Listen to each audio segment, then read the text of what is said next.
Hi there, I'm Mia, and at 29 years old, I find myself freshly divorced from my husband, Fred. Our love story began back in college, where we shared classes and quickly fell for each other's charms. Despite our strong bond, there was a persistent thorn in our side. Fred's mother, Holly. She seemed to harbor an inexplicable animosity toward me, constantly meddling in our relationship. Despite voicing my concerns to Fred, he struggled to confront his mother, torn between loyalty to her and his love for me. Eventually, I resigned myself to endure Holly's unwarranted criticisms, believing Fred was inadvertently feeding her ammunition. Our relationship weathered many storms, with frequent arguments over his mother's influence. However, Fred eventually saw reason and ceased divulging details about our lives to her. After 3 years of dating, we tied the knot, much to Holly's chagrin. Her attempts to sabotage our marriage proved futile, and we distanced ourselves from her toxic presence for a while. During this period, both Fred and I found success in our careers.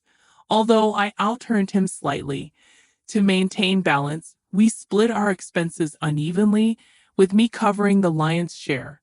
Yet, despite our marital happiness, I felt a void within me, a need to pursue something of my own. Drawing upon my knack for design, I delved into graphic design as a side venture. Keen to keep it under wraps, I embarked on courses and invested in equipment without Fred's knowledge. My best friend, Jess, was the sole confidant of my new endeavor, offering encouragement and practical advice. As my skills flourished, Jess introduced me to acquaintances who were eager to engage my services. Despite my novice status, they admired my work and entrusted me with projects, gradually expanding my client base. This newfound source of income alleviated financial pressures and allowed Fred and me to enjoy a more comfortable lifestyle. With each paycheck, I squirreled away savings, dreaming of treating Fred to something special, a token of gratitude for standing by me through thick and thin. I hadn't broached the topic with him yet, and every time I considered it, it seemed like he was avoiding any serious conversation.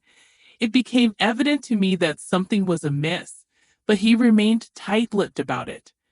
The first inkling I had of trouble was when Fred confessed to me that he had exhausted his entire paycheck on investments just a week after receiving it. We had a heated disagreement about it, but we managed to patch things up for the time being. To make ends meet, I put in extra hours at work, which helped alleviate some of the strain. The following month, Fred repeated the same pattern, leaving me feeling exasperated. I couldn't fathom how he could squander his earnings so recklessly. In my frustration, I lashed out with hurtful words, though I later regretted my outburst. However, when the same scenario repeated itself for the third consecutive month, I reached my breaking point. I have become more cautious with my finances, working tirelessly not just at my day job, but also with my burgeoning graphic design side business, which was increasingly becoming our primary source of income. When Fred once again found himself strapped for cash, I was fed up. How could you let this happen again? Have you learned nothing? I admonished him. Despite his attempts to justify his actions, I refused to shoulder the burden of his financial irresponsibility any longer. It was a tough decision, but I made it clear that I would not be bailing him out this time. Fred's reaction was one of indignation and defensiveness, but I stood my ground. You can't gamble away your entire paycheck and expect me to cover for you, I asserted firmly. I won't enable this behavior any longer. Our argument escalated, with accusations hurled back and forth. In the end, Fred stormed off, leaving me to grapple with the turmoil of our crumbling relationship. In the aftermath of our confrontation, I couldn't shake the feeling that there was more to Fred's behavior than met the eye. Suspicions began to creep in, and I couldn't help but wonder if Holly, his overbearing mother, was somehow involved. Determined to get to the bottom of things, I decided to do a bit of sleuthing while Fred was out. It didn't take long for me to uncover the truth. Fred had been deceiving me. With access to his bank account, which he had unwittingly left logged in on my laptop, I discovered that he had more than enough funds squirreled away, contrary to his claims. As I scrutinized Fred's transactions, I couldn't find anything out of the ordinary apart from the usual debits. Perplexed, I wondered why he had been hiding his finances from me and weaving lies. Seeking clarity, I delved into his messages, and the first person I noticed him texting was his mother. Their conversation revolved around our recent altercation, with Fred painting me as the antagonist, claiming I had berated him for withholding money. Holly, his mother, seemed to revel in this discord, affirming her suspicions about me. As I scrolled further, I unearthed a disturbing revelation. Holly had been relentlessly disparaging me to Fred, labeling me as materialistic and insinuating that I was with him solely for financial gain. Ironically, I was the primary breadwinner in our household. Their exchanges showed how Holly's toxic influence had fueled Fred's grievances against me, magnifying minor annoyances and nurturing his resentment. The final blow came when I discovered their scheme to cut me off financially. Initially hesitant, Fred succumbed to Holly's manipulations, gradually acquiescing to her demands. He fed her ammunition by disclosing incidents where I expressed frustration, further stoking her animosity toward me. It was a devastating betrayal, leaving me reeling with hurt and confusion. Uncertain of my next steps, I sought solace in my best friend Jess. Nestled in her company, I shared the distressing truth I had uncovered, seeking her guidance in this tumultuous moment. Jess, ever the steadfast confidant, listened intently, offering her unwavering support as I grappled with the betrayal inflicted by those closest to me. I grappled with the weight of the situation, unsure of the best course of action. It seemed glaringly obvious. Cut off Fred's support, wait for him to hit rock bottom, then file for divorce. But Jess questioned the morality of such a plan, labeling it as cruel. Her concern nudged me to reconsider my approach, prompting her suggestion to sleep on it and revisit the issue the next day. Exhausted both physically and emotionally, I welcomed the respite sleep promised. The following morning, with the luxury of a weekend ahead, Jess and I sought solace in the familiarity of a favorite movie, drifting off to sleep in each other's company. The tranquility of the day brought a sense of peace, a temporary reprieve from the turmoil brewing within. We indulged in simple pleasures, immersing ourselves in movies, culinary delights, and each other's company. Despite the nagging thoughts of the previous day's revelations, I made a conscious effort to set them aside, prioritizing the much-needed respite. However, our reprieve was short-lived when Holly's call shattered the tranquility. Reluctantly, I answered, greeted by accusations and hostility. Holly's unwarranted accusations only served to exacerbate the tension, but Jess's encouragement urged me to maintain composure. In the midst of Holly's tirade, an unexpected proposal emerged, a 50-50 split of everything between Fred and me. It was a proposition tinged with skepticism, a test of my commitment to the marriage. Despite the audacity of her demand, I agreed, willing to entertain any possibility of salvaging what remained of our relationship. With tentative acceptance, plans were set in motion, culminating in a meeting scheduled for Tuesday to formalize the arrangement. Though uncertainty lingered, I resolved to confront the challenge head-on, armed with newfound determination to navigate the tumultuous waters ahead. I was stunned by the turn my marriage had taken, torn between disbelief and seething anger. How dare Holly brand me a gold digger, and how could Fred stand by and allow such an accusation? I had stood by him through thick and thin, supporting his endeavors even when they led to losses. I'd covered for him when he lied, shouldered the burden of our shared responsibilities, all while concealing my own side hustle, waiting for the right moment to reveal it to him. Sharing the details with Jess, her smile hinted at the brilliance of Holly's scheme. Splitting everything evenly would leave Fred with little to fall back on, given his lack of awareness about my additional income.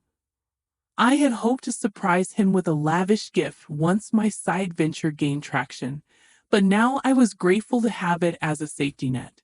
Tuesday arrived swiftly, and Jess accompanied me as support.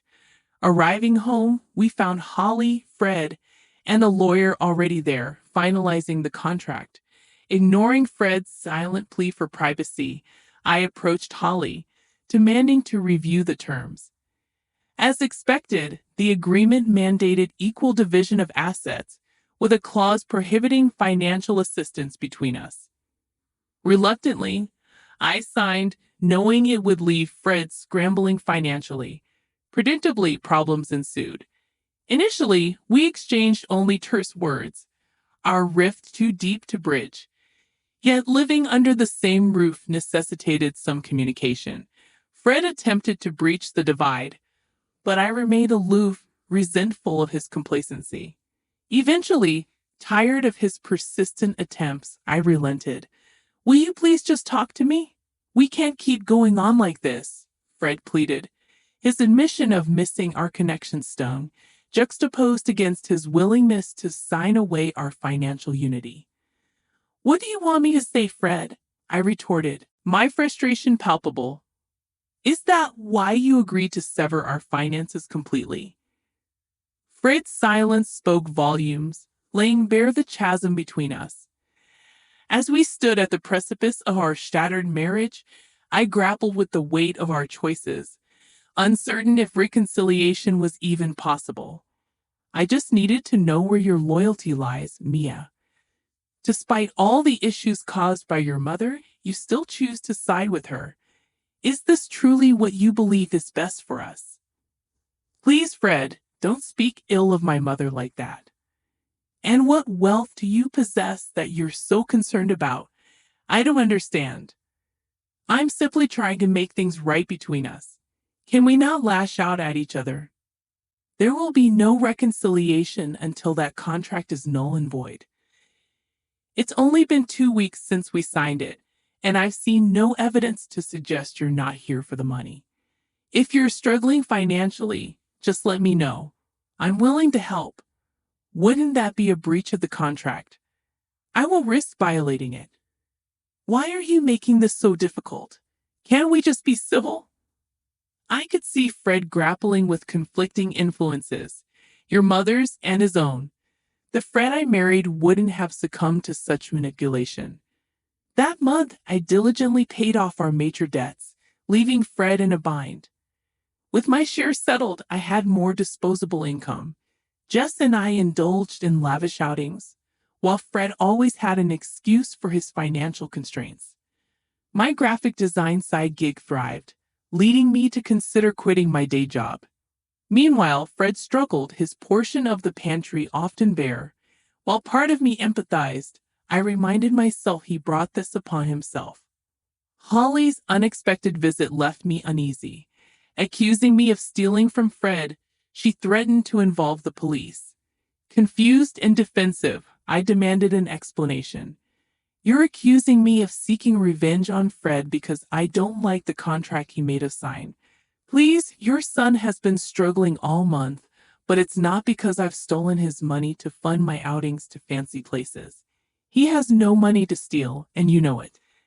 And let's not forget who actually coerced us into signing that contract in the first place. You forced it upon us, and now your son is paying the price." "Liar! I'm calling the police right now." "Go ahead.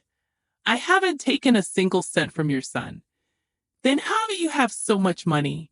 Your job doesn't pay that much more than Fred's, and he's told me you've cut back your hours."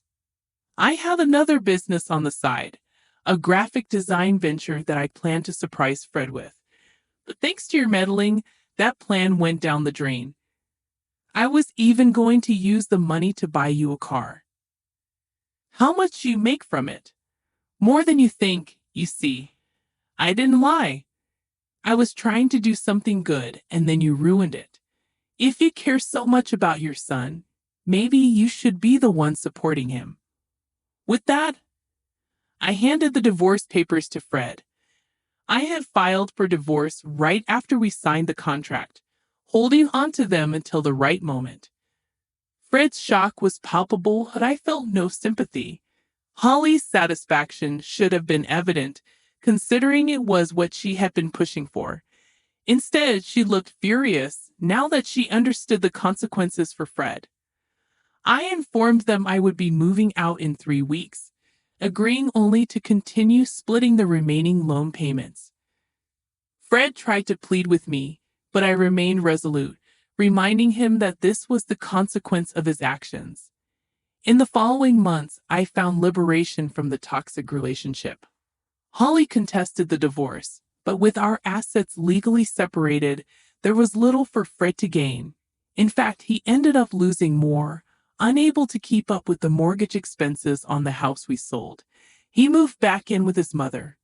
Meanwhile, my business flourished and I gained lucrative opportunities with big brands. It was a blissful and rewarding period for me. I'm grateful I had something to fall back on, sparing me from the fate Fred endured. Perhaps this will serve as a lesson for him in the future, but that's not my concern anymore.